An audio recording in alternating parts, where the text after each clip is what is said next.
ഒരിക്കൽ ആദരവായ നബിയന മുഹമ്മദ് സല്ലല്ലാഹു അലൈഹി വസല്ലം തങ്ങളുടെ അരികത്ത് ഒരു സഹാബി വന്നുകൊണ്ട് ചോദിക്കുകയാണ്, അഹബ്ബുന്നാസി, ഞാൻ ജനങ്ങളിൽ നിന്ന് ഏറ്റവും കടപ്പാട് കാണിക്കേണ്ടത്, കടപ്പെട്ടിരിക്കുന്നത് ആരോടാണ് നബിയെ എന്ന് ആ സഹാബി ചോദിച്ചപ്പോൾ അല്ലാഹുവിന്റെ റസൂല് ആ സഹാബിക്ക് മറുപടി കൊടുക്കുകയാണ്, ഉമ്മുക്ക കാല ഉമ്മുക്ക, നിന്റെ ഉമ്മയോട്.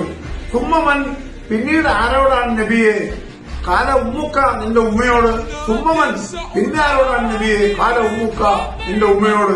3 പ്രാവശ്യവും ഈ സ്വഹാബിയുടെ ചോദ്യത്തിന് ഉമ്മുക്ക ഉമ്മുക്ക ഉമ്മുക്ക, നിന്റെ മാതാവിനോട്, നിന്റെ മാതാവിനോട്, നിന്റെ മാതാവിനോട് എന്ന് ഉത്തരം നൽകിയ നബിയോട് സഹാബി വീണ്ടും ചോദിക്കുന്നു, സുമ്മമൻ, പിന്നെ ആരോടാണ് നബിയെ?